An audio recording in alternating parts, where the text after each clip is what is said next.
Weather today, sunny skies, a high of 54 degrees, low tonight of 42. Tomorrow, cloudy and breezy with a chance of rain and a high of 67. 36 degrees, fair skies right now. We're expecting sunrise at 6:08 this morning, sunset at 7:32. Could a tax break help pay to make a house that stands up to floods or fire?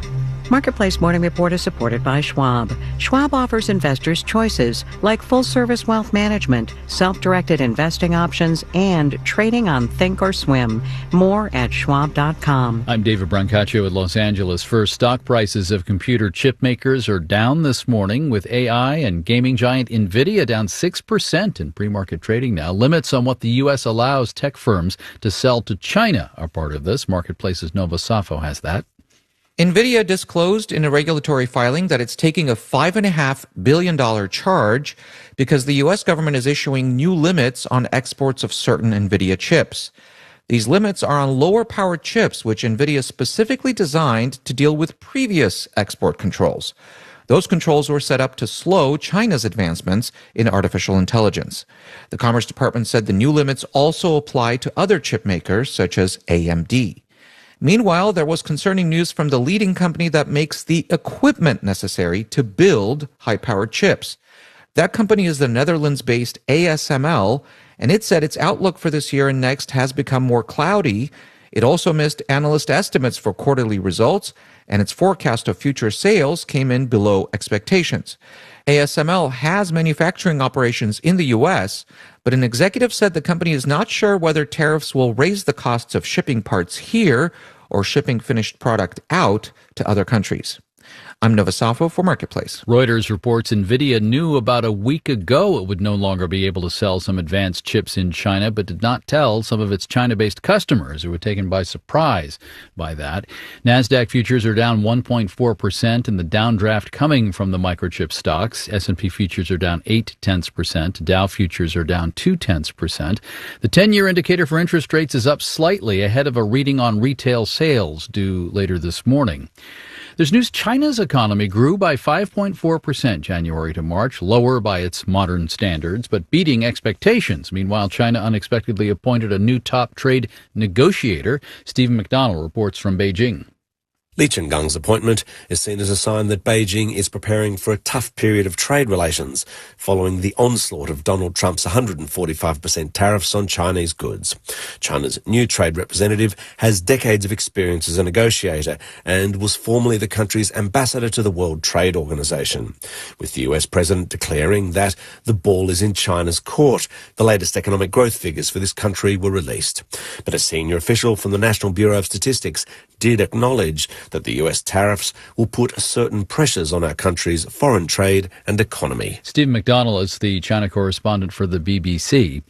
The Trump administration has given operators of 66 coal-fired power plants the ability to keep emitting toxics, including benzene, arsenic, and mercury, for at least 2 years. The Associated Press noticed the list of the exemptions from Biden-era clean air rules posted on the EPA's website. Dominion, NRG, and Southern Company are among firms with power plants in this category. Marketplace Morning Report is supported by Mercury. Mercury is a fintech dedicated to helping businesses protect their money and power their financial workflows. Mercury, powerful banking, simplified finances. More at mercury.com. And by Commvault. When companies face ransomware and outages, they can recover data and business in just minutes with Commvault. Wildfires destroying 16,000 houses and other structures in Los Angeles County. More recently, flooding and tornadoes in the Midwest upending lives. And our friends in North Carolina and beyond still piecing together after the hurricanes. People want to build in more resilience, a roof that doesn't blow off or catch fire, vents in the foundation or attic that don't suck in flaming embers, lifting homes above high water marks. Sure, why not? But it costs money. Tim Sheehy, a Republican senator from Montana, and Adam Schiff, a Democrat from California, have an idea. I spoke to Senator Schiff. Good morning. Good morning. If this were to become law, people could write off half the cost of what? Well, those same improvements that you mentioned. So if you wanted to replace your roof with one that would be less likely to be set ablaze in a fire, it would be covered up to $25,000. 50% of the cost overall.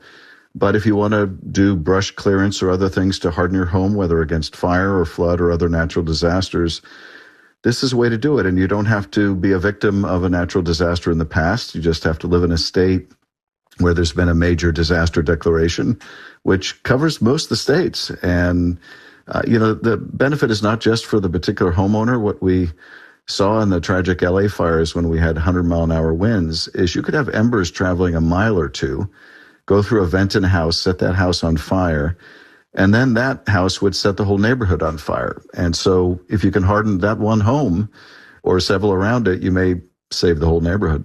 Fine print here is it's up to $25,000 if a family makes less than $200,000 a year, and then it phases out above that. It phases out at $300,000. So above 200 and going to 300, there's a phase out.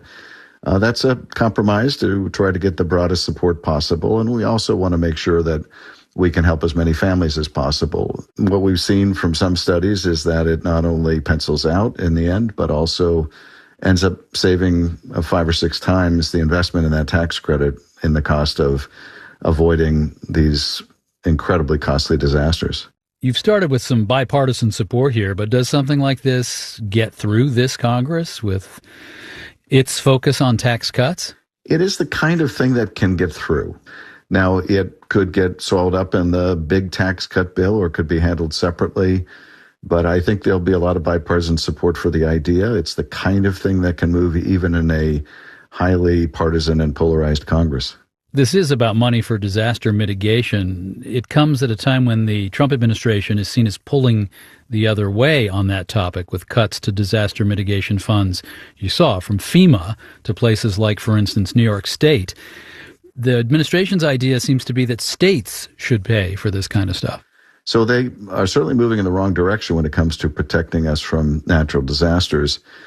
But, apart from the spending cuts, they seem to have an insatiable appetite for tax cuts. And this is a form of a tax cut. It's a tax credit. So this might cut in the other direction. That's why I say even in this environment, we have a chance of getting it done. Senator Adam Schiff is a Democrat from California. Thank you very much. Thank you. And in Los Angeles, I'm David Brancaccio. You're listening to the Marketplace Morning Report.